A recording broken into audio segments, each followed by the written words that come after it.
ओम शांति 19/7/2022। आज की मुरली चिंतन।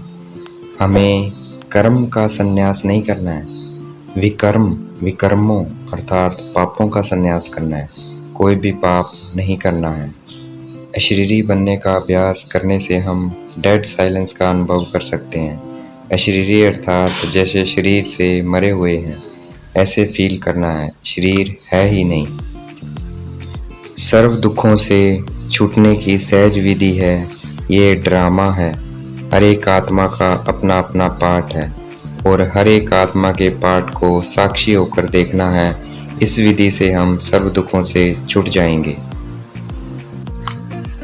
ओम नमः शिवाय अर्थात मैं आत्मा शिव बाबा को नमस्कार करती हूँ, परंतु एक भी शिव भक्त इस बात को नहीं जानते, ना ही वह शिव बाबा को जानते हैं। बच्चों को कभी कहा नहीं जाता पिता को याद करो, पिता स्वतः याद रहता है। वैसे ही हम परम पिता परमात्मा के बच्चे बने तो अपने आप शिव पिता याद रहना चाहिए।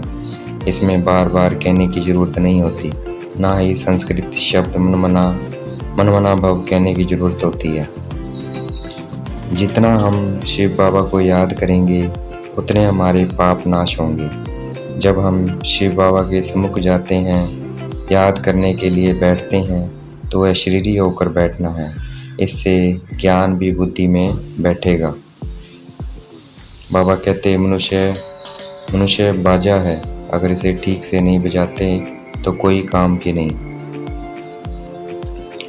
संन्यास धर्म वाले काम विकार को पाप अथवा दुश्मन मानते हैं, इसलिए ड्रामा अनुसार उनका धर्म है जंगल में चले जाते हैं।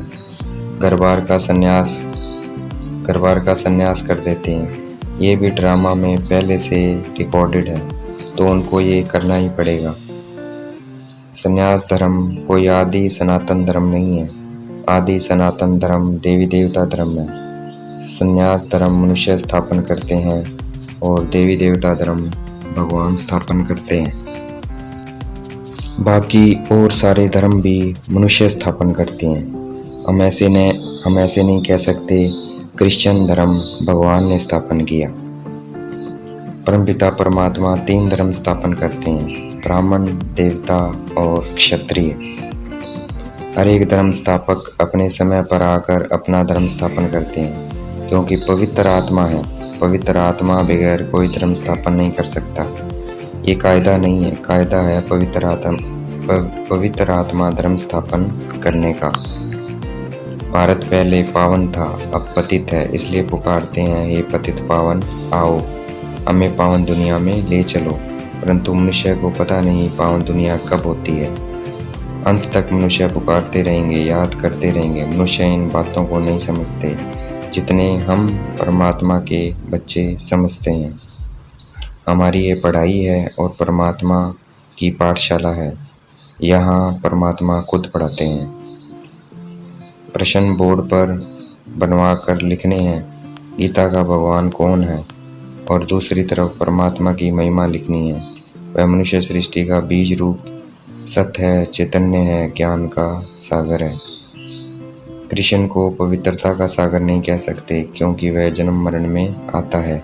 श्री कृष्ण की महिमा में लिखते हैं सर्वगुण संपन्न, निर्विकारी, मर्यादा पुरुषोत्तम। ये बातें मनुष्य भूले हुए हैं, उनको रावण ने भुला दिया है।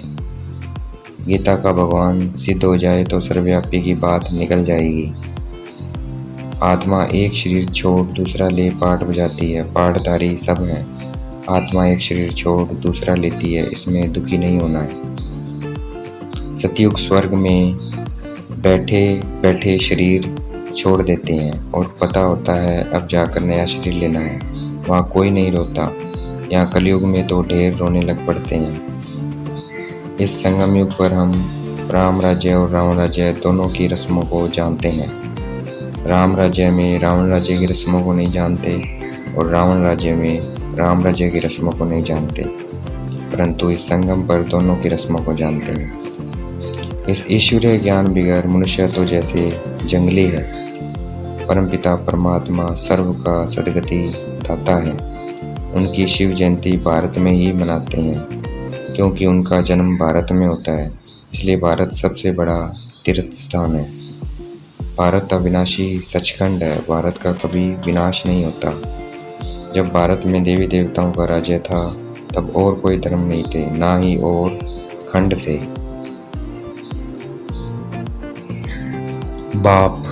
बाप अर्थात शिव बाबा अभी फैमिली सहित बैठे हैं। ये ईश्वरीय फैमिली है और वह है आसुरी फैमिली। शिव बाबा हमें फिर कल्प बाद मिले हैं, हमको राज्य भाग्य का वर्षा देने के लायक बना रहे हैं, तो बड़ी खुशी रहनी चाहिए। हमारे अगेंस्ट बहुत होंगे, हमारी एक बात होगी, परमात्मा सर्वव्यापी नहीं है। गीता का भगवान श्री कृष्ण नहीं, शिव बाबा है। यह पूछना है गीता का भगवान कौन, ये पहले हल करने पर सेकंड में जीवन मुक्ति मिल सकती है। अभी हम त्रिकालदर्शी बने हैं, रचयिता और रचना के आदि मध्य अंत को जान गए हैं।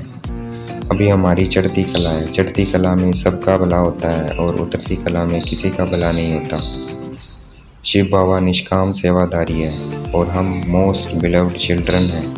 हमें बाप दादा समान निरंकारी बनना है। आज की मुरली का वरदान, एक बाप दूसरा न कोई, स्थिति द्वारा सदा एक रस और लवलीन रहने वाले सहज योगी भाव। एक बाप दूसरा न कोई, स्थिति द्वारा सदा एक रस और लवलीन रहने वाले सहज योगी भाव। आज की मुरली का स्लोगन, दिल में सदा यही अनहद गीत बजता रहे कि मैं बाप का बाप मेरा।